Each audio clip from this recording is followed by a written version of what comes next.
Hello, everyone. Hello, everyone. Hello there. Mm. So let's wait till the room fills in because we still see that there are people coming. In the meantime, I would like to ask you to mute your microphones just so we don't have extra noise for the beginning.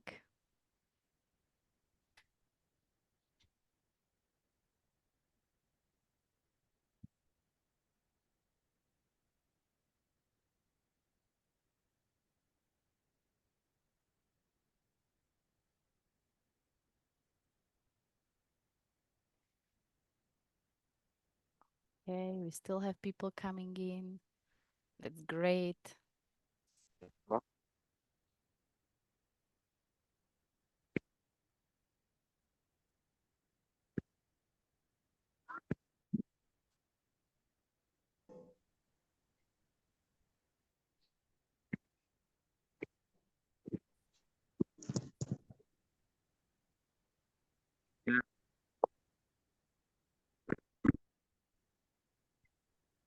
Good. So I think we are getting stable. Regards to the participants. So hello everyone. My name is Andrea Motola. I'm the project coordinator of Bio for Human project that is organizing this webinar.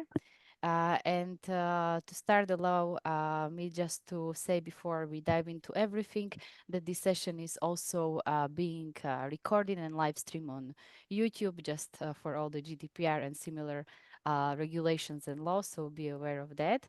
And now let me move my word to my colleague Lara, who will start with the introduction, what we are going to discuss here today, and what is the agenda, and then we're gonna dive into our specific topics.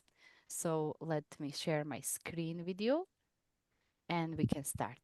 So a couple of technicalities when we are what we want to state before we start to discuss what we are going to discuss today. So please, your video and microphones are allowed to be open throughout the session. But when someone is presenting, we would really encourage you to keep them muted, and only when you are speaking, asking us a specific question, please go ahead and unmute yourself. And now about what I said before, this meeting is being recorded and also live stream on YouTube. So anyone who wants to come back to it, you have a chance to do that.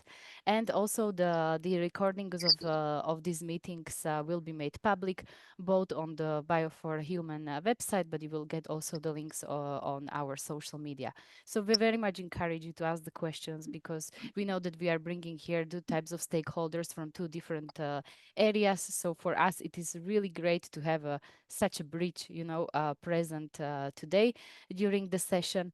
And after that, we really want to also stay in touch with you. So please go ahead and visit our social media channels or subscribe to our newsletter, and this will be of the great use to keep in touch throughout our activities. What I want to also highlight is today's agenda. So as you have signed up for it, we are also going to discuss the challenge of solid waste management in the humanitarian action and the project goals of our project Bio for Human. And then we're going to give the word to our humanitarian organization partner People in Need that going to present the results of the report that they have been working on and is actually discussing the needs of the humanitarian sector that have been mapped in two locations in Africa, in the Democratic Republic of Congo and in South Sudan, together with with other humanitarian organization that is a great partner of this project, and that is Polish Humanitarian Action. And then I will give word to Artur, our colleague from Pro Civis organization based in Poland, when we're gonna dive into the discussion what role can really the bio-based sector play in regard to solid waste management in the humanitarian setting, and especially the solid waste that is coming and he's being shipped as part of the humanitarian aid that is coming to specific humanitarian locations. So these are the points of our agenda that we're gonna hold on today. And we also would like to know where you are coming from. So later on, Lara will also share the Slido link in the chat, so you can also assess it now. Here we are asking you just two simple questions: which country you are coming from, because we would like to know where are you based, if you are based in Africa, because we had a lot of registrants from African continent, or are you based in Europe, or are you based outside of Europe, and how this relates to you. And second, we would like to know from what type of organization you are coming from, because it's important to us to know today who we have as an audience. Are you coming as a humanitarian sector organization, international one or national one, or are you a bioeconomy stakeholder or researcher of a specific bio-based industry that really wants to start connecting the dots between the products or materials or technologies that you have presented and you can really offer humanitarian sector. We all get into this endeavor because we really saw that the challenge is omnipresent and is very much needed to be addressed. And that's why also we are here today. What is the most important in this regard is also to present our project, because maybe you have heard about us on the social media and so on, but let's connect the dots and why we are meeting here today and under which auspices. So Bio for Human project is a project that is really aiming to identify innovative bio-based solutions that are applicable for waste management in the humanitarian sector. We are funded by the European Union, by the Horizon Europe funding scheme, and we are part of the collaborative and support action there. This means that we are not conducting specific, I would say, lab research into this project, but we are really trying to find a solution that later on can be taken by either humanitarian sector or by the bioeconomy sector, and we will serve both of the types of the organization to connect the dots better. We have started our project in January 2024, and we're gonna end in June 2026. So this is something that really expands throughout the time of 30 months, but still you have a lot to learn and follow us according to this endeavor. On the slide, you can see also all the partners that are working on this project. A lot of them are here present also today in the audience. Two of them, Prosivis and also people in need, are also presenting to them. We are representing Inspire Sizes as a project coordinator. Therefore, have a look. We are really happy to have all these partners aboard and to work across the 9 work packages of this Bio for Human project. So before we give the word to our speakers, I also want to present the challenge that we are facing, and maybe this is also the challenge that why you have came here today for this webinar. So we know that in the humanitarian crisis, we are mostly, and humanitarian organizations are focusing on the people and on their well-being. But what can be done is the fact that we can easily forget about the aspect of the waste that is being generated during the humanitarian actions, and it can really accumulate quickly and in large amounts, and this is a real challenge for local population. We see that this crisis is really growing in its urgency across humanitarian sector, and therefore our project is really trying to find the ways how to connect the humanitarian aid and the gentle treatment of the immediate environment that it is surrounded by, and the key aspects of the humanitarian crisis with a circular economy and with its aspects of the waste management and its core. So one of the sound solution that is coming and is being offered to address this challenge is to really deploy the innovative bio-based solutions, systems, and technologies. And this is why we are here today, and this is what we are addressing in our project for a specific set of objectives. So we are starting with the assessment of the scope to which the bio-based innovative technological solution and systems have actually the potential to be applied under the humanitarian context. And we start this, I would say, kind of bigger endeavor, bigger effect of scoping for the solutions by something that we have already did and that our humanitarian partners will present, and it is the somehow the definition of the needs and the cataloging of the needs, what the humanitarian sector really needs in the solid waste management. So this is something that you will hear about today.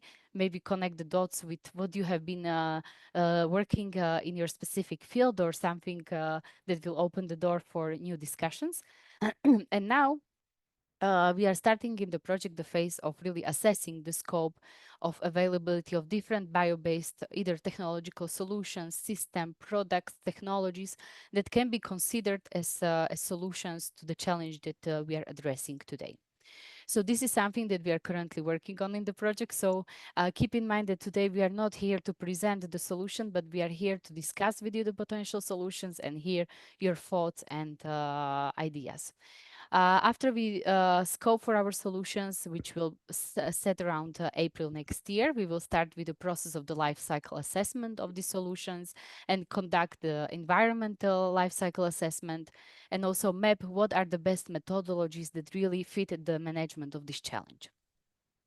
And in the second part of the project, what is very important for us is also that aspects of localization and understanding the specificities of different type of stakeholders that we are actually offering to these solutions, either be it bio-based stakeholders in the locations where the humanitarian aid is offered, all the local population or the local government. Therefore, we really, what we need to pay attention is to evaluate the socio-economic and governance aspects of the solutions that we will identify. And what we will also conduct is actual feasibility, theoretical feasibility study for the solutions in the two African countries, the Democratic Republic Congo and South Sudan. After that, after we see if it's really feasible, this type of solutions that we are proposing, we will develop a set of guidelines and recommendations that either the policymakers can take upon, the bio-based sector, the humanitarian sector, all finally the all three of them together address and propose the solutions that are feasible and really replicable in the future for a wider types of humanitarian locations. So there are a couple of outputs that I'm highlighting here in this presentation. I'm not going to go one by one because this is quite extensive when I want to give a floor to our speakers. But what is important for us is also to understand that we are going through this phasing of mapping, of scoping, of the governance aspects of the knowledge and confidence and capacity building once we know that what type of solutions are being feasible. What you can see in green are actually the parts of the project we have already accomplished and that you can already reach out and learn more about on our resources page on the Bio for Human website. This is the stakeholder analysis of the project and the needs assessment report with couple of actually useful tools for the humanitarian sector that can be used in the future when scoping for the needs of the specific location. And what is in the orange are the parts that we are currently working it. Therefore, we are looking and setting up the work to really identify the list of potential 6 to 10 bio-based solution. Later on, we will look at the gaps identification because we want to really understand what are the challenges when it comes to, for example, the supply chain of the specific solutions and specific locations. We are conducting, and what is also important us to be engaged with the community. So throughout the time that we were working on the needs assessment report, Maria and Anna will talk about it more.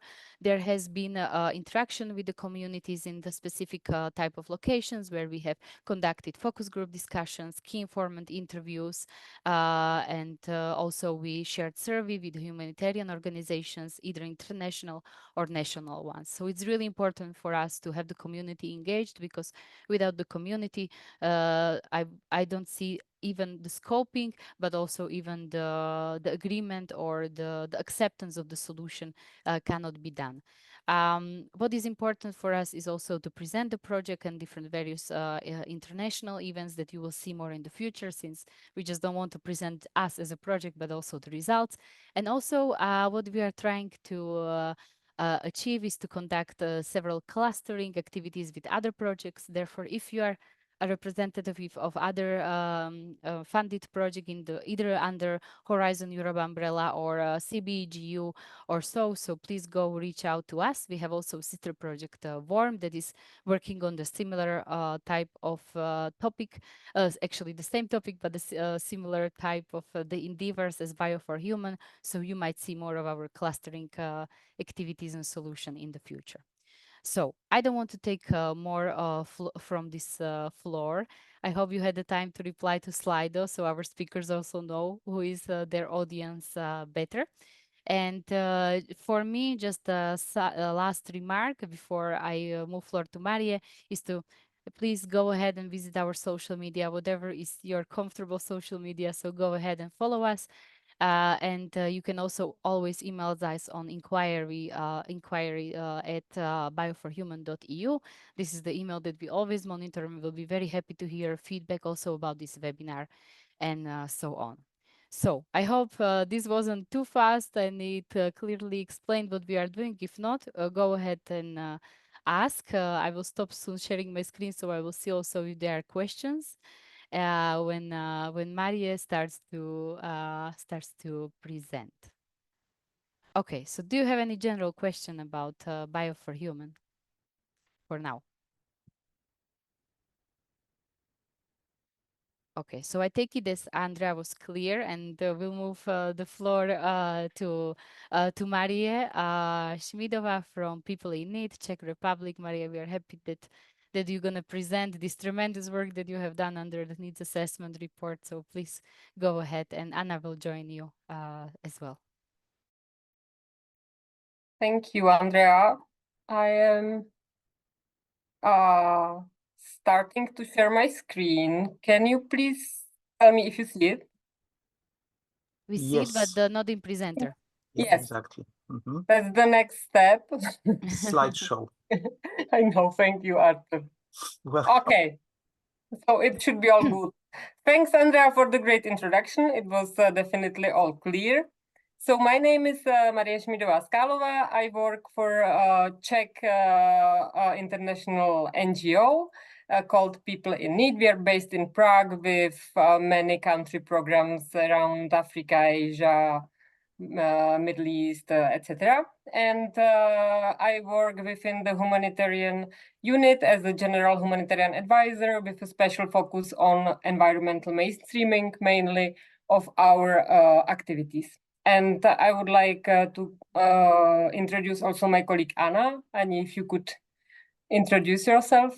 Yes, good afternoon or morning to all of you. I'm Maria Skolik. I also work for People in Need, and I work as a global monitoring and evaluation advisor.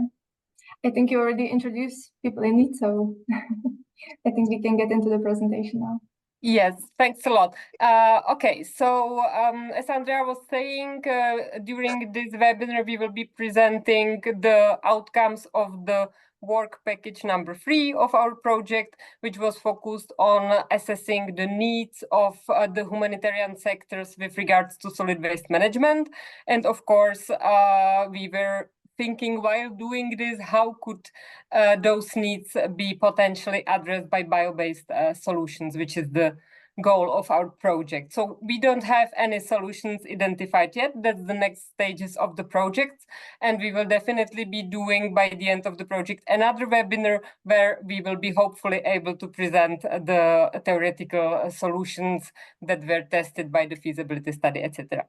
So originally we were thinking that the audience of this webinar would be mainly the bio-based sector who would be maybe interested in the solid waste management needs of the humanitarian sector, which might not be their usual floor of practice, but we are very happy to see all kind of participants also from the humanitarian field. Nevertheless, I will start the presentation by showing a couple of examples of bio-based solutions that have been already implemented in the humanitarian field or the general ones.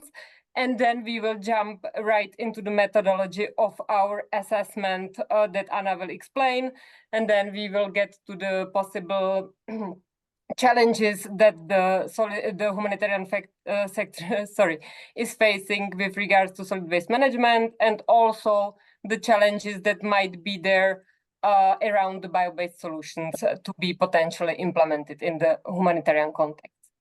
So in general, I really want to start on a positive note. Definitely what we have found out is that the bio-based solutions are welcomed by the humanitarian sector. That's something that's really interesting for us. It's an innovation that might have a great potential, but there are a couple of ifs.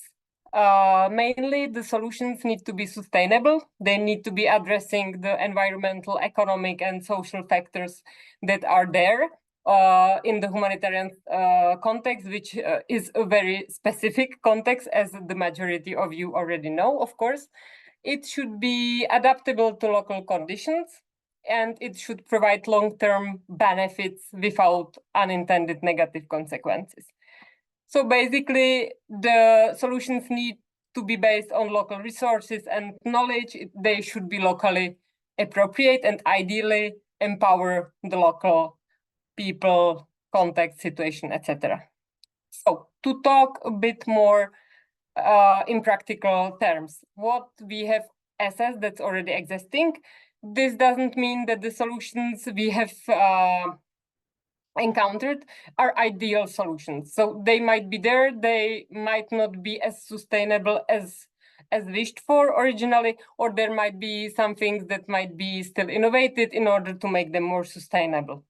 But anyways, just to give a couple of examples, so the quite famous thing that everyone have encountered in humanitarian context working there is the composting system for organic waste. There is the anaerobic digestion, and of course biodegradable packaging of different humanitarian items or products. I will go quite quickly through the presentation, but we can get back to any of the issues we have tackled during the discussion, or if you have questions during the presentation, please do not hesitate to jump in. One thing I'm really sorry, I forgot to tell that I presented only people in need, but the whole assessment was done by people in need together with the Polish Humanitarian Action. We were covering the DRC and the Polish Humanitarian Action was covering South Sudan. But Anna will explain perhaps a bit more in the methodology part. So getting back to the examples of bio-based solutions, what's been also implemented in some contexts is the bioremediation. If it was a question, I didn't get it, sorry. Okay, let me continue. And or there is upcycling of organic waste into some useful products like paper from agriculture residues, etc. And there is also the use of biopesticides and natural fertilizers. In terms of products that can be used for the humanitarian interventions, it can be construction material made, for instance, the insulation panels made from the mycelium composites, bricks and other things for the shelters, the energy production, so the bioenergy, like biodigesters, water purification, so the bio-based water filters, for instance, agriculture and food security, again, biofertilizers and soil enhancers from compost, for instance, and or textile and clothing, such as sustainable textiles from natural fibers. This is an example from the joint initiative of different types of possible bio-based solutions as alternatives to petroleum packaging. So you can see the biodegradable plastic, compostable plastics, bio-based plastics, etc., etc. So these are like the general possibilities that, of course, need to be tested. Their sustainability need to be tested, how they are biodegradable, etc. And we will come back to this in the second part of our presentation. Okay, I will now give the floor to Anna, unless there are some imminent questions. Okay, I think Annie, you can go ahead. Okay. So during our needs assessment, we identified in DRC and South Sudan, we identified 3 types of actors: academia, humanitarian organizations, and businesses that have been already researching or testing or implementing some of bio-based solutions or approaches. So in this table, you can see the summary of those. And what I can say is that most of these were usually small-scale pilot initiatives. And in terms of businesses, they were, but in general, all of them were basically more like using artisanal approach rather than like machinery. Well, I should also mention that the solutions that were piloted or tested by humanitarian organizations were usually like short-lived, usually just during the lifetime of the project, and they tended to stop being functional after the end of the project. On the other hand, the initiatives that were implemented by businesses were more long-lived and were basically functional. Usually we stumbled upon, I think, only one business that didn't manage to market their product, and they had to actually stop their production. So, and now for the examples that we could observe. Most of the examples were around production of fertilizer and compost, and these were also on the household level, but often also at the business and humanitarian organizations level. We also had a lot of examples of biocharcoal production. So there were several actors like Briquet du Kivu that used carton to produce biocharcoal. Then we have an example, for example, RDG in Goma, or University of Goma, that were testing or actually doing business with biocharcoal that was made from mixed organic household or field-based. And for example, GIZ also tested production of biocharcoal from sugarcane husks. We also had some other actors who were looking at biogas production. For example, Karnak Tobacco in South Sudan, or official University of Bukavu or University of Goma and Diabas in DRC. There are also several examples of animal feed production, such as black soldier flies, larvae, again piloted by several different actors like International Institute for Tropical Agriculture or Briquet du Kivu, and so on. I would also maybe mention this International Institute of Tropical Agriculture also for another project that they are currently running. It's their second phase that it's called RunRest project. It's also in Ethiopia, Rwanda, and South Africa, apart from DRC, because they are. This is a larger scale project where they are trying to return organic waste to the field as a fertilizer by creating linkages between coffee farmers, waste collectors, and waste transformers. Maybe another actor I could highlight is Congo Biotech, who are focusing on closed loops, and they have implemented several closed loop projects. For example, one connected with biogas production from animal waste, and the biogas was later used to heat chicken coops, and while the resulting bioslurry was applied as a garden fertilizer, and the resulting plant waste was also used for mushroom production. So there are a lot of examples like that. Maybe I can also mention a couple of international examples from international humanitarian organizations. We collected this information from a survey. So, for example, MONUSCO was applying bioremediation. We could also see some examples of use of biodegradable cups and bags during different events. And again, biogas digesters were also tested by ACTID and also been. For national humanitarian organizations, we can see again a lot of projects focusing on fertilizers, but we can also see creation of briquettes, eco briquettes for cooking, and also biogas digesters.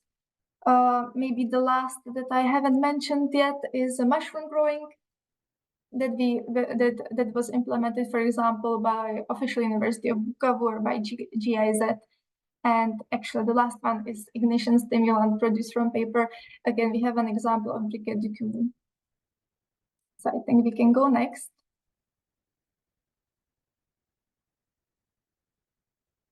Yes, this is just an example how Ardege in near Goma, in one of the refugee camps near Goma, how they are producing eco charcoal from organic waste. Yes, I think we can move on. Thank you, Maria. So this is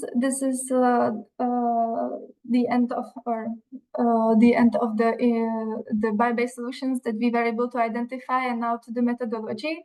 So I will just try to go through it very quickly because we don't have enough time. But if you would be interested to learn more about the methodology, we will be able to share the presentation afterwards.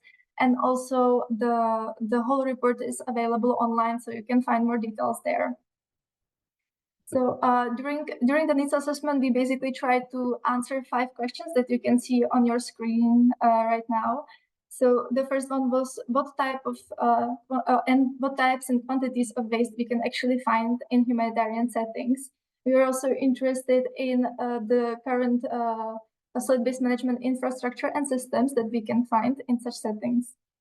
Also, what challenges and opportunities solid-based management in humanitarian settings is facing, and what are the main needs of humanitarian organizations when it comes to solid-based management. And the last question we tried to answer was what are actually the opportunities, how we can make the operations and activities of humanitarian organizations greener and more environmentally friendly. So our methodology consisted of secondary and primary data collection. You can see the list of secondary data, but let's move through that. You can read by yourself later if you are interested in our report. And then we had primary data collection that consisted of surveys. So we surveyed 29 national and international humanitarian organizations. Maybe you can go next. And we were able to also conduct 53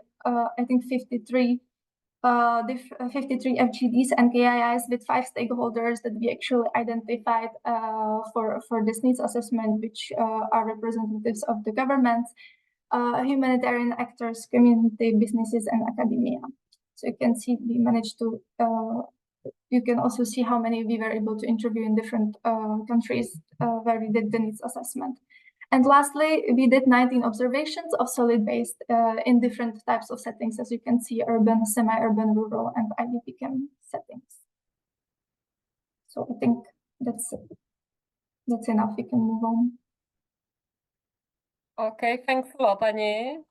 Okay, and now so Anna introduced the methodology, and just to sum up really quickly, what were the main solid waste management challenges that we have identified.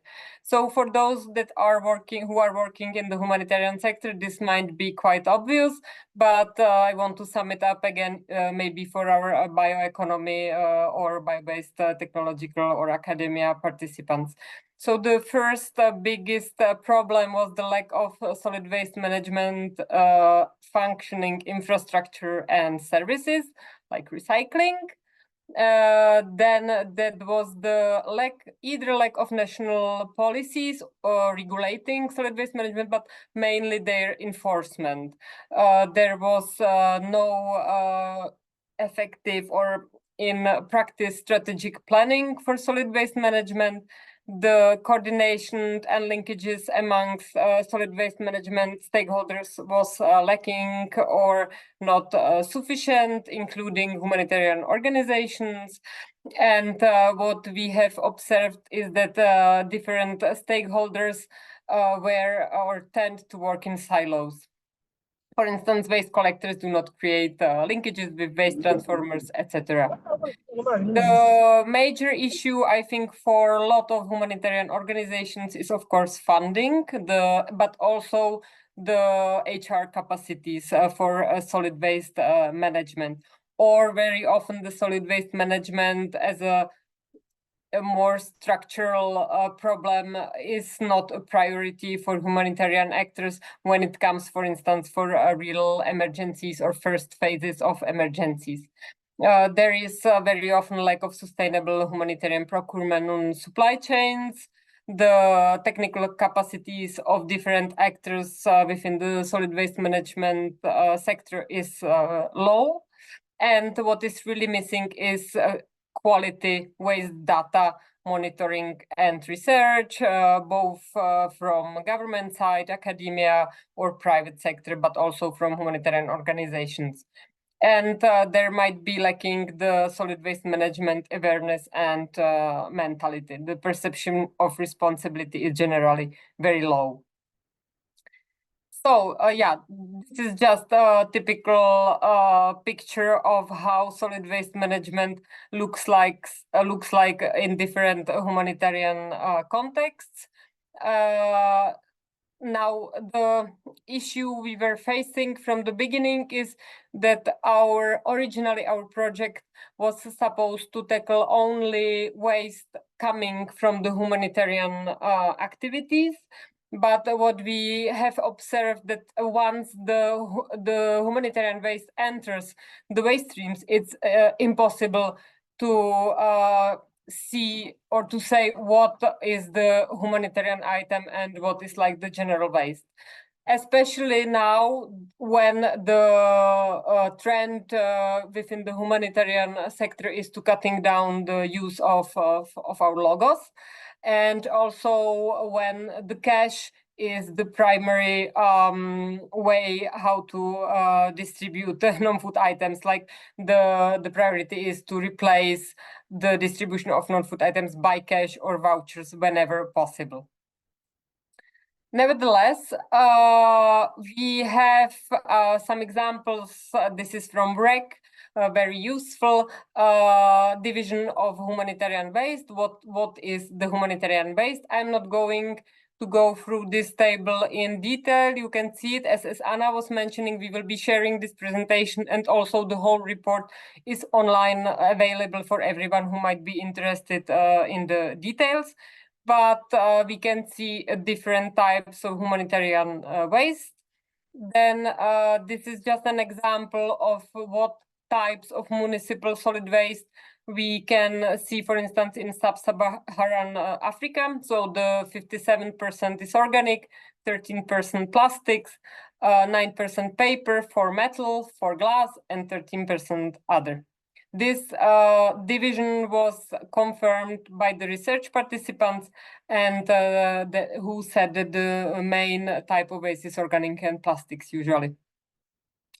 This is another table of waste in humanitarian settings. Again, we will share it.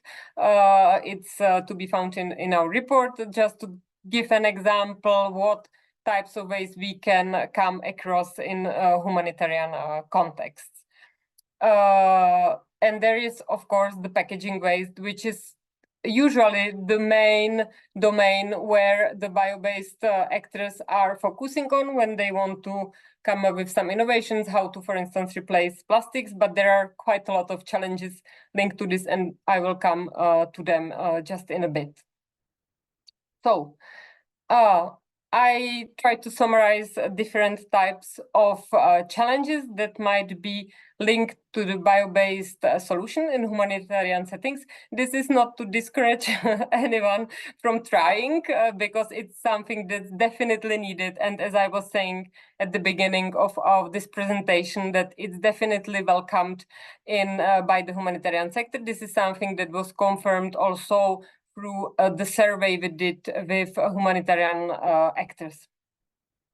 Anyways, the challenges, there are technical challenges that are quite hard to be mitigate it, and that's like to ensure the proper condition for biological processes such as biodegradation. This was something I was coming across quite often when doing the secondary data research, the reason why it's not always working. So something to definitely keep in mind, that the humanitarian contexts are very different and the conditions there are very different.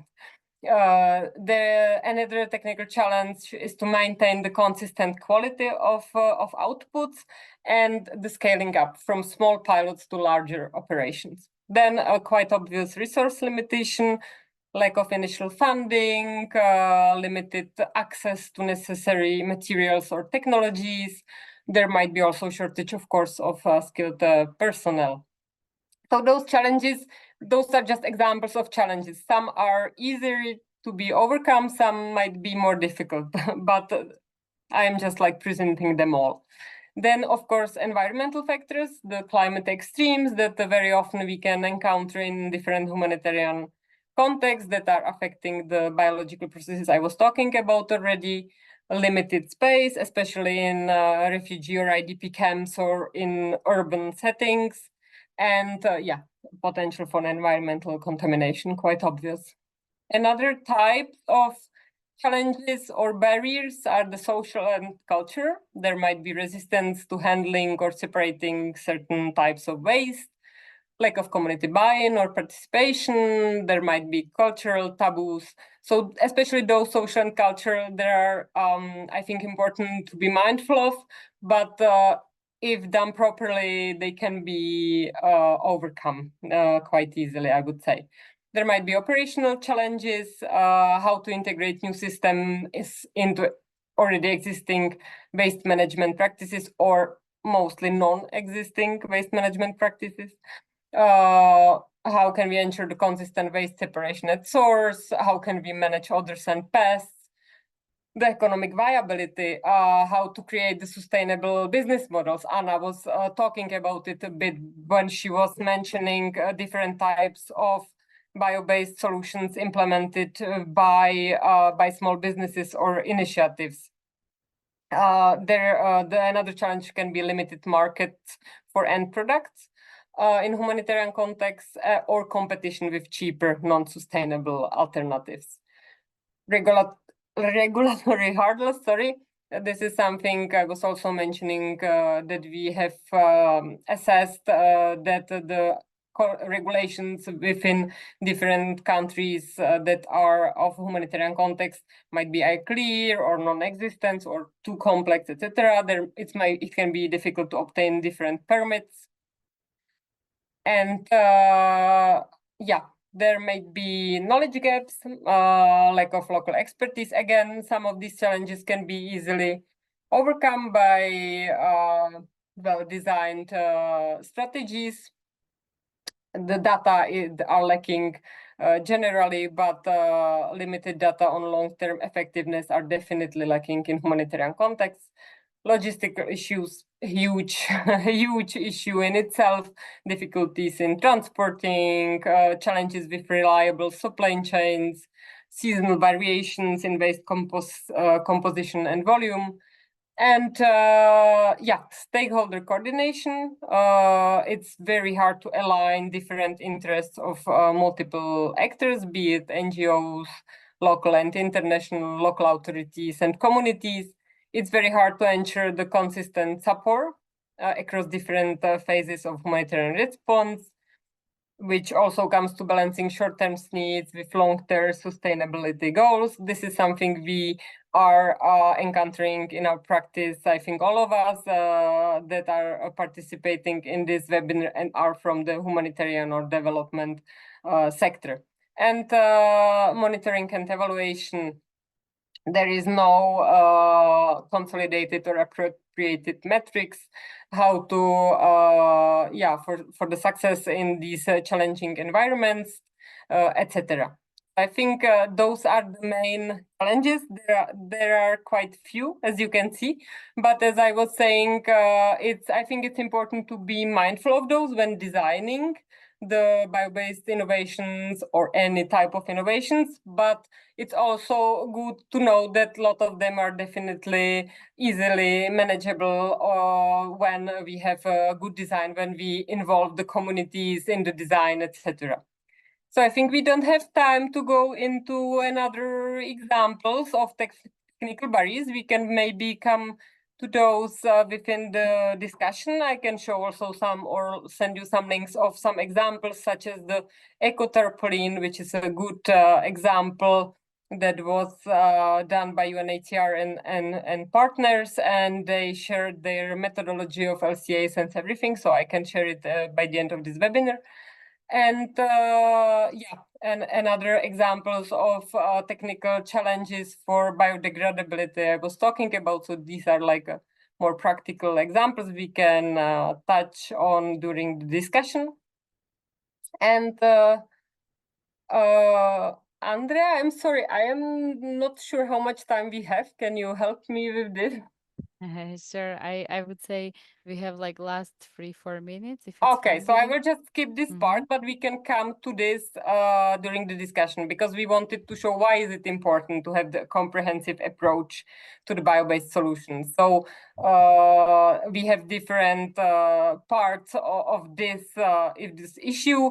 Many of those are linked to the challenges I was mentioning. So if needed, we can come to this part at the end or during this discussion. And thank you for your patience and listening. Yeah, that's all from our side. And I think we can now open it to discussions, Andrea, for a bit. Sure. Yes.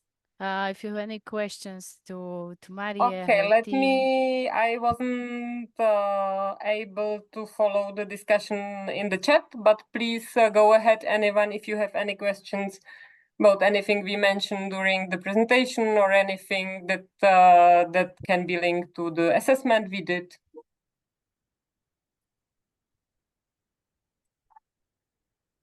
We had one question in the comments about. I was just typing in answer, so we can answer it live. But Gabriel was asking like what kind of composting technologies we are considering as feasible options.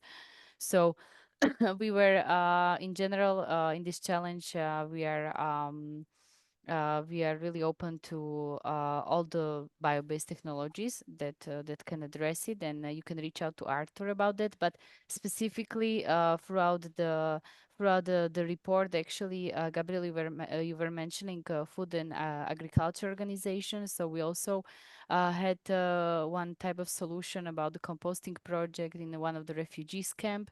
About the activities with regard to waste to compost processes. So this is one of the projects, and also I have a link for the project RunRes from IITA that was covering the efforts on the compostability. But really now we are looking specifically more for the solutions in the upcoming months. So the question is that we haven't scoped it yet to the fact that I can tell you what we are looking for. Now we are looking for it. So I don't want to give some I would say remarks on where do we start and where do we end. But Maria or Arthur. Yeah, thanks. I see a hand raised by Violeta. Please go ahead. Yeah, hello everybody. Thank you very much for the workshop. It was very interesting. I have a question regarding this preliminary assessment that you have done. Maybe two questions. I'm working in a research center, so I'm not so familiar with the humanitarian context. So I would like to know exactly what is understood by humanitarian context or operations, humanitarian operations, and then if it's your conclusions that you have reached in this initial screening about the situations could be also kind of translated to other type of situation that it could be, for example, the rural areas in developing countries with lack of infrastructure and so on, and how translatable it is your findings to this other context. So thank you. Okay, thanks a lot for the question. So we, within the report, we also made this, or we tried to make this clear by using one of the definitions of humanitarian context that exists. But basically, it was around, if I remember correctly, it was around a humanitarian context is any type of context where when the crisis happens. So it can be like the nature-made crisis, such as earthquake or floods. Or the crisis like a conflict. So this is the context, and then the need for humanitarian intervention is there. So all the actors, be it national, international, are coming and delivering the aid. What happens, and maybe this is linked to also the second questions you had, from the humanitarian, very often it can come to the protracted crisis, which is the case of both the scenarios we are working in, DRC and South Sudan. It means that the humanitarian crisis is so prolonged, it hasn't developed into a development context, and it wasn't solved because the roots of the crisis are much deeper than just an earthquake or a crisis. So it's ongoing, and actually the protracted crises are happening more and more. But what can happen is that there is a crisis also within a development context, such as Ethiopia. You can have a development context and some minor, or not so minor, sorry, some smaller thing is happening, and that's considered also a humanitarian. So definitely what's happening, that the bio-based solutions, I think that should be proposed on humanitarian context, ideally should be scalable to some different, or if you adjust them properly, they should be usable also for different development contexts. And I think honestly, by observing different contexts in my work, the barrier between the humanitarian context and development, it's often very fluid. Maria, maybe one thing that I would add is just about all the tools that have been developed alongside the report, because I think this is really great when you are trying to assess what are the needs of a specific location. I see as a very great value of the report that there is observation tool, how to observe ways at the specific locations, what to ask specific type of stakeholders. There are the guidance towards the key informant interviews and so on. Maybe Maria, just a bit about that, because I think this is like such a great replicability for exactly this context. Yes, that's yeah, of course. Thank you for this. Yeah, we had the whole methodology developed by Pin and Pach, but I will leave this for Anna, because she is the one who developed it mainly. Okay, thank you. Yes, so as I was mentioning, during the methodology, we identified 5 different types of stakeholders. So we developed tools that can be used for different representatives of these 5 types of stakeholders. So I can name them again: government, humanitarian actors, community, businesses, academia. So we developed tools that are we have FGDs, KIIs, survey observation tools, the ones that we actually mentioned in the methodology, and they're available on the website that I shared in the chat. So you will find the report, but you can also look at these tools. And we decided to make them publicly available, just in case anyone would like to use them. You can use them, you can adapt them. They are quite extensive because we try to cover a lot of things, as you could see when I was presenting the 5 research questions. So you can basically, we decided to make them available to the humanitarian community to use as they need. You can just use part of it, or you can use the full tool, or you can adapt it to your needs. So I think that's it. Thank you for this. Do we have other question? I think we have 2 minutes to still answer. Thank you also for all the notes and also the picture of the challenge of the plastic vase in Bukavu. I we appreciate also. Also throughout the report, you can see pictures from the locations that the report has been assembled. So they very much like um, like showcase that what is the challenge ahead of us. Good. Okay, so if we don't have the question now, we are going to link it with the bioeconomy and bio-based sector, So Artur, I would like to give you floor now, and please go ahead.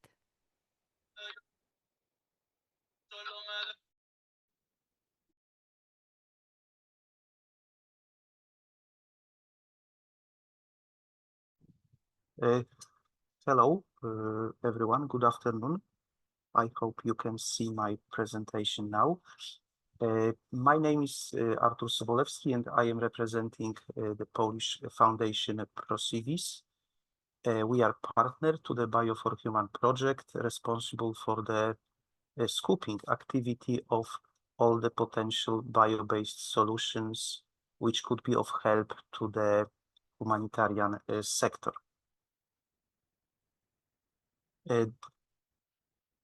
Actually, the purpose of this thematic webinar is to present the outcomes of the humanitarian assessment report, which was done by People in Need and Polish Humanitarian Action. But now the project moves to the next phase, which is the scoping exercise of the potential bio-based innovations, bio-based technological solutions, which have the potential to be applied under the humanitarian context with the positive effect on the environment. We as ProCivis are a leader of this task, but all other bioeconomy actors, partners from the consortium, are co-responsible for this endeavor, and they are Spanish ITENE, Spanish IMPLAS, Universitat de Cantabria, and Irish Bioeconomy Foundation. And now my task is to briefly tell you why are we optimistic about the task ahead of us, and what type of solutions are we going to look for, and where are we going to look for these bio-based solutions. Let's start with a few facts about bioeconomy. We are optimistic about finding the bio-based solutions, mainly because the international bioeconomy has been very dynamic in the recent years. World economic powerhouses have increased engagement in this sector. The second factor is the growing interest in considering bioeconomy as a source of solutions to deal with the global and humanity's basic challenges, such as climate change, biodiversity, healthcare, food security, and of course we can add here the protracted and ongoing humanitarian crisis. The importance of bioeconomy is also growing economically. It is estimated that the value of total global bioeconomy will reach $30 trillion in the next years. And the fourth important factor is the growing importance of biotechnology. The topic of the biotechnology is actually not new, but what is new are the new tools like digitalization, automation, and artificial intelligence, which are boosting the development of global and national bioeconomies. This graph shows the number of patents submitted in the field of biotechnology in the recent years, and we can see that biotechnology is outpacing all other sectors like information services, pharmaceuticals, technology, hardware, semiconductors, and other. So this is an important element and a good news for us that more and more patents have been submitted in the area of biotechnology. There are plenty of definitions of bioeconomy, but what is important from the Bio for Human perspective are the repeating elements in these definitions. They are products and processes orientation, importance of innovations, role for residues and waste, sustainability and protection of environment. All the elements have been already mentioned in the presentation by Mari and Anna, and are important also for our scoping activities. So we will be searching for products for innovative products, for technologies dealing with residues and waste, for sustainability solutions and solutions which take care of the environment. What are the bio-based sectors, or where are we going to look for bio-based solutions? Actually, there are 4 pillars, let's say, of bio-based sectors. Primary sectors like agriculture, forestry, fisheries, and aquaculture, quite obvious. Manufacturing sectors with food, beverage, agro-manufacturing, bio-based textiles, wood products, paper, bio-based chemicals, bio-based plastics, biofuels, and bioelectricity. So these sectors, we are hopeful, will deliver bio-based products, bio-based technologies helpful for dealing with the humanitarian generated waste. The third pillar is management of bio-based waste and remediation, also very important from the perspective of the project. And the fourth, also present in the humanitarian assessment report, are the construction materials of bio-based character. Not only bioeconomy should be helpful to our endeavor, but also the circular bioeconomy paradigm, which is developing quite rapidly at the moment, as the circular bioeconomy paradigm relates strongly to the circular and durable product design and to the waste management issues. Those 2 elements are crucial for finding the bio-based solutions. Actually, what are the potential bio-based solutions created, designed, and delivered by the bio-based sectors? Of course, they could be bio-based products, bio-based technologies, bio-based processes, bio-based systems, and bio-based innovations. Mari and Anna have already presented a few examples of the potential bio-based products which have been applied to the humanitarian context, and we will look now more deeply in the bio-based products which have succeeded or about to succeed in progressing from early ideas to a final product placed on the market. Especially, we will be looking for bio-based plastics, biofibers for textiles, bio-based construction materials, bio-based packaging, hygiene and sanitary products of bio-based origin, and bio-based lubricants. Some examples already developed by business entities are disposable tableware derived from bio-based feedstock, ointments, fiber-based flexible bags, sleeping pads, or bio-based cleaning products. But not only bio-based products will be in the area of our interest.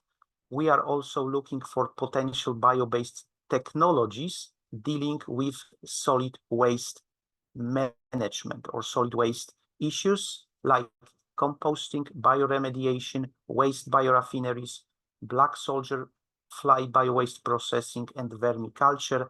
I saw in the chat already people who are dealing with these technologies and are ready to present the newest developments, which after going through the life cycle assessment could make to the short list of bio-based solutions we will present as the final outcome of the project. There is a lot going on at the innovative side of these resource recovery technologies. One example is the Waste Advantage magazine presented on the photograph. We are also very hopeful about the bioraffinery concept, which is also developing extensively in the recent years, especially as the bioraffineries have the potential to be integrated in a wide range of environments, from small-scale plants using agricultural residues to large plants using waste from surrounding industries and municipalities. So as the question was presented, as the crisis moves to a protracted crisis, this type of technology could be of help for the society and for the development of the region affected by the crisis. Circular Bio-Based Europe joint undertaking is supporting strongly this biorefinery concept. We see here two examples of the projects, Circular Biocarbon, financing two first of their kind biorefineries converting urban waste into 4 value-added products, and Resolute, which establishes biorefinery providing a biodegradable, harmless, and bio-based solvent, which constitute alternatives to the fossil-based chemicals, and they are using waste from pulp and paper industries.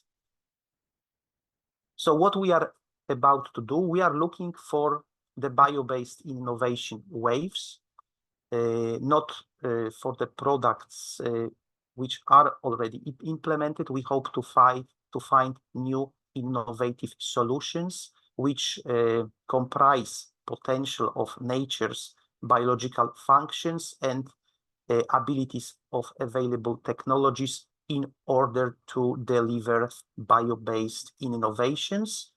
For examples of potential bio-based innovative solutions which could have relevance for our consortium, solutions replacing non-renewable materials with concrete products conveying sustainability, solutions transforming the waste and utilizing the waste for innovative products with high energy efficiency, new and original applications of residues as a standalone resources for after further processing and mixing, and new ideas, new innovative ideas for recombining the bio-based materials and further ingredients. And now for conclusions and for thesis for the discussion after this presentation. As mentioned, bioeconomy and the sectors constituting bioeconomy are developing rapidly. They are delivering new and innovative bio-based solutions.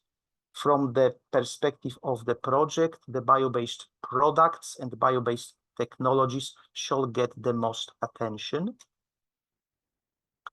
The bio-based products with potential of productive involvement into the humanitarian operations are already in the market. Moreover, they are already in the field, but more products are in the state of further technological development. And what is very important is this innovation approach, innovation technologies, or so-called in the literature innovation waves of circular and bio-based products which could impact the humanitarian settings. As the project is supposed to deal with the solid waste management, the management of bio-based waste and bioremediation is one of the pillars of the bioeconomy, and this subject shall be vividly present, is already vividly present in the theoretical and practical framework of circular bioeconomy, and we hope to extract from this theoretical and practical framework, mostly practical framework, solutions which could be of help for the humanitarian operations. And last conclusion, innovative bio-based technologies which deal with waste and residues are the key areas of our considerations. We are very hopeful about the biorefineries processes which utilize different kinds of waste and are transforming this waste into value-added products.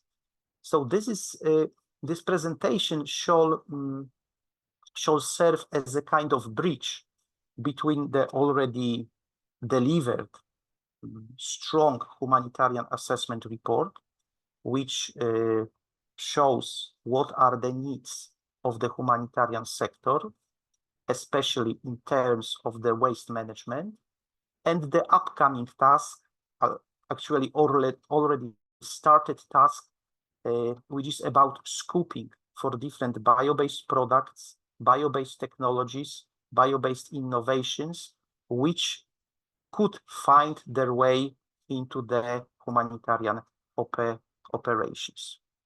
Thank you, and now I hope we can start the discussion about the possible, let's say, mergers between the humanitarian needs and all the opportunities which could be offered by all the bio-based actors, bio-based sectors.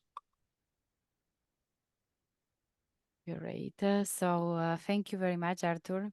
Very informative presentation, and actually thank you for also conveying the message to the audience what we are looking for, what we are starting to look for in the project. And I think it very much also links with the fact what Anna was saying also before, and Maria, about what is important is also the fact that we really want to make sure that the projects are the solutions and maybe the projects related to them are sustainable in the future, and they do not cease after short period of time.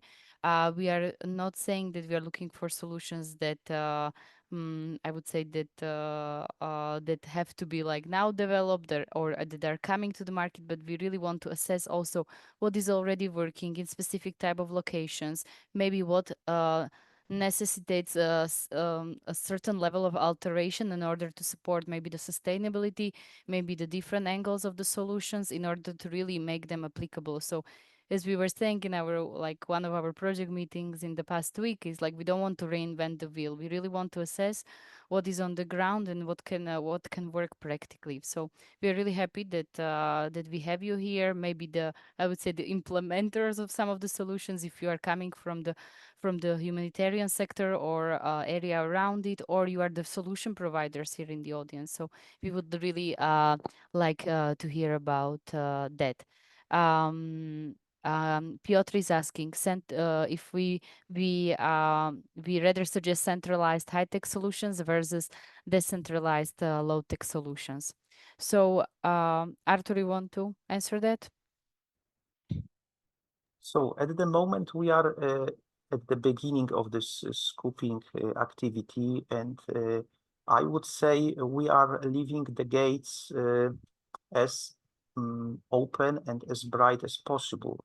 So we are not saying that only high-tech solutions could make the final list. If they are low-tech solutions which serve the purpose, because the most important is the purpose. So we are here to show that the bio-based sectors could really help the humanitarian operations. If they could do this with proposing low-tech solutions, why not?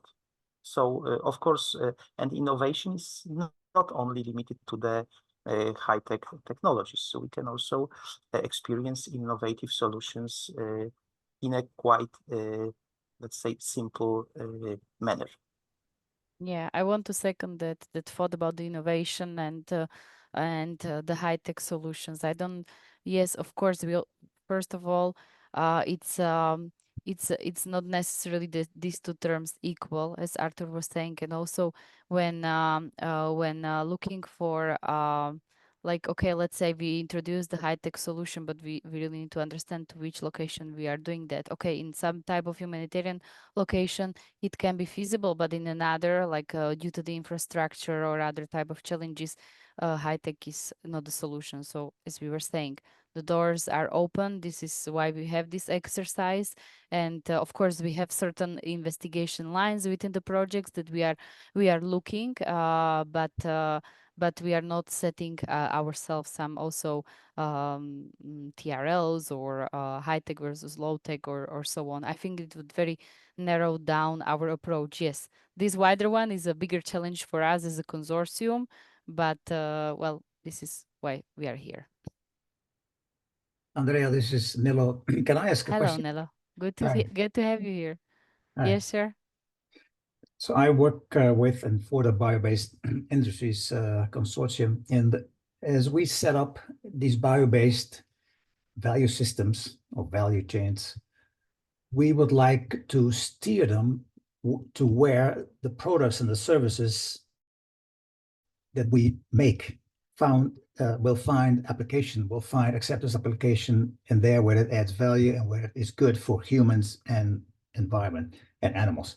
So what I'm interested in is, in this project so far, have you or do you have a feel of which market sectors or humanitarian sectors are most in need of, or which sector has the highest demand or potential demand for products based on bio-based material and technology, etc.? Because that will help us aim the value systems, because we can do several things. And so as we work in Europe, we look and we aim at sectors where the demand is there, or the demand is potentially coming up, so that we know that we do not make products and they end up in a tank and nobody wants them. So my question is, in this project, in humanitarian areas, we're looking at 2 areas in Africa. Are the sectors where the bio-based solutions and products will find rapid application, acceptance and applications? Maria, maybe, and Anna, you can Yeah. state that based on the extended report that Yeah, of course, I don't have one answer, like to say agriculture and go there. I think the issue we have encountered mainly is that the problems or the needs of the humanitarian sector are very structural.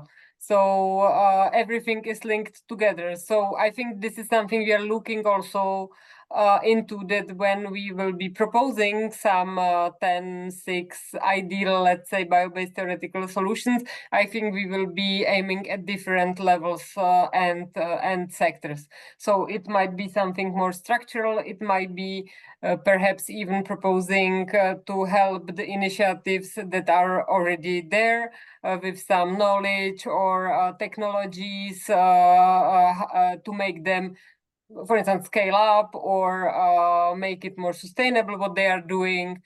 So as I was saying, the examples of what is used in humanitarian context, it's very vast. It can be from medical, which we are not focusing on within our projects, but it does exist, of course, for medical materials. It can be the biodigesters. It can be for agriculture, all the fertilizers. It can be different types of construction materials, as I was saying.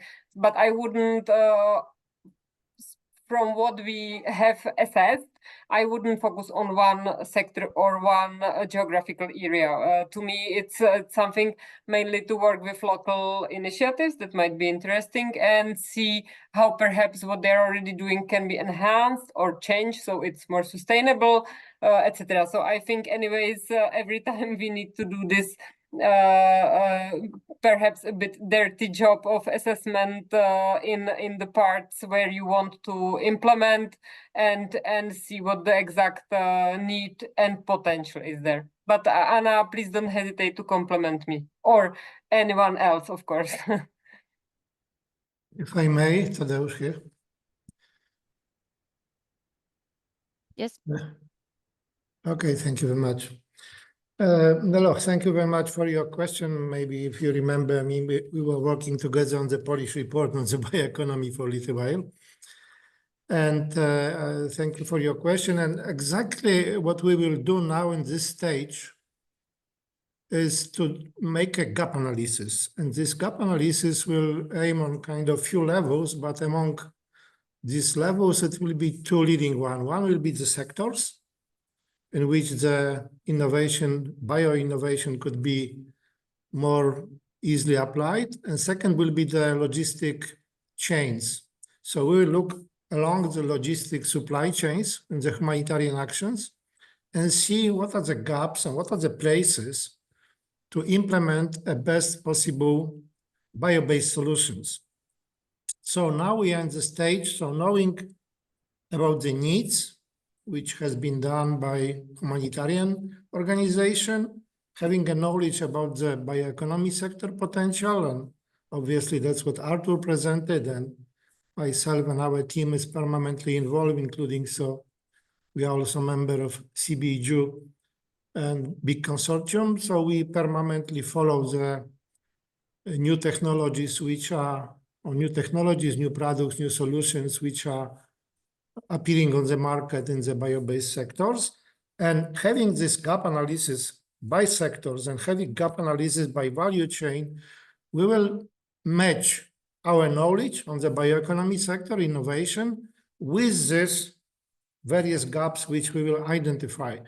And obviously, humanitarian sector is very specific because that was such a question also on the chat asking, okay, high scale, big scale, or maybe decentralized scale.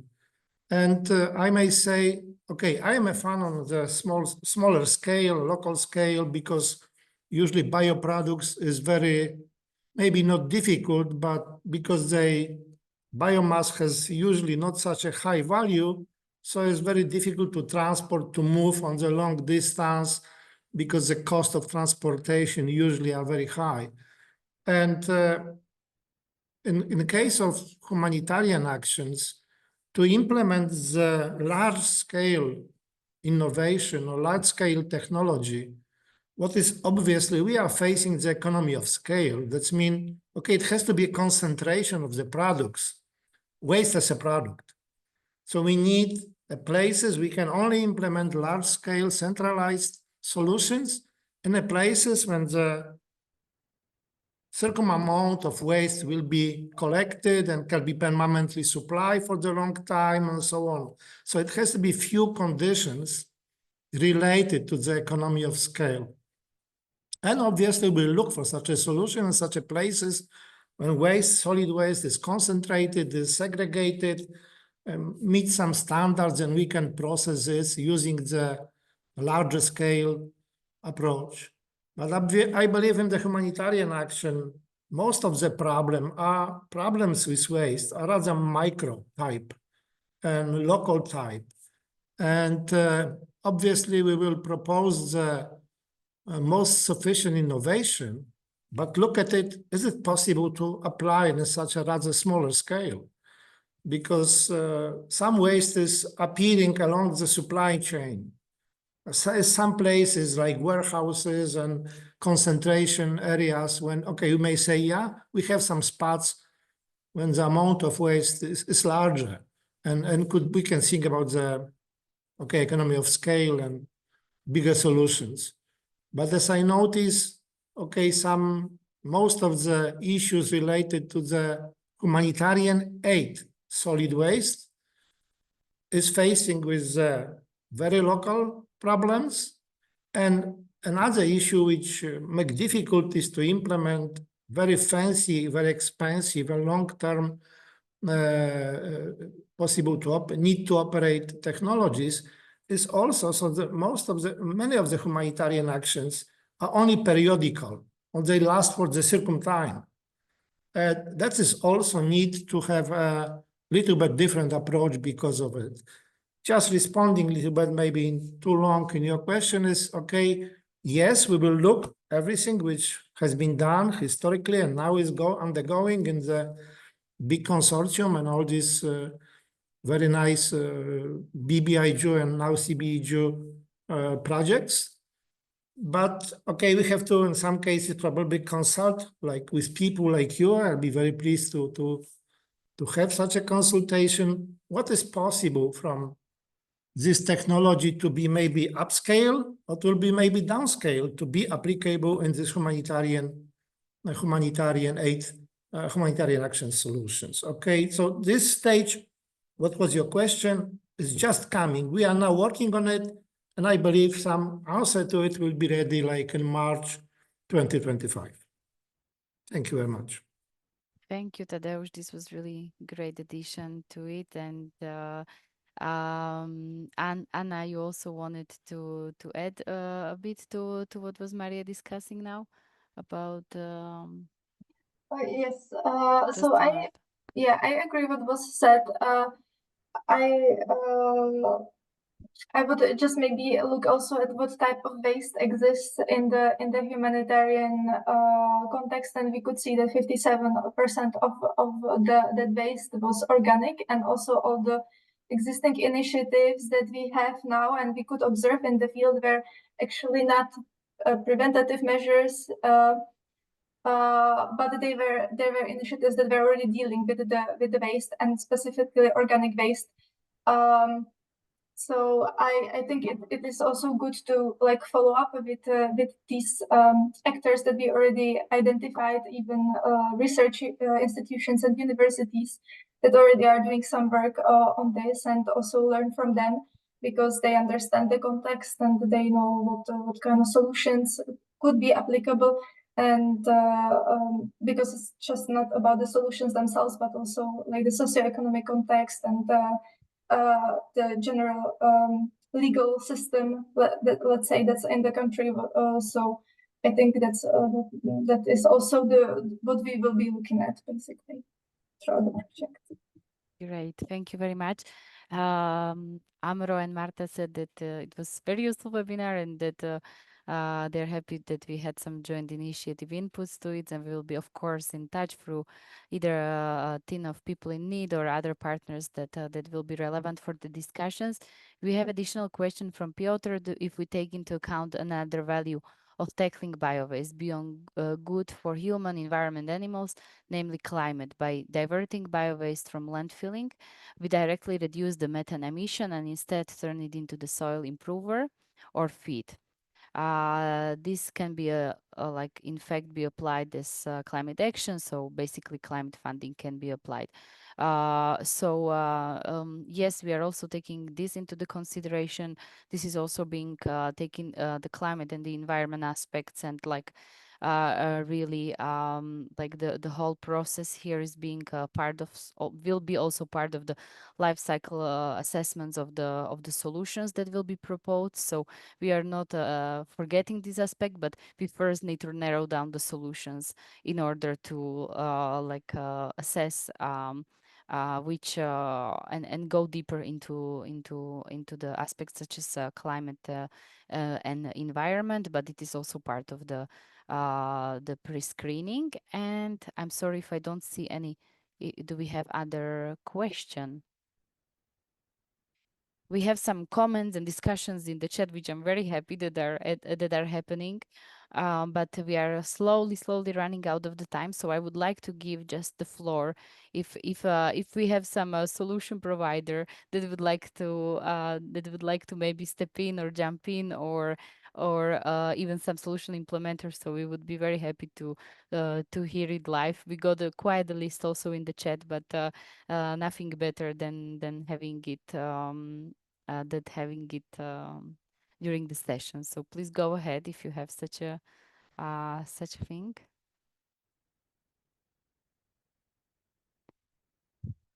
Okay.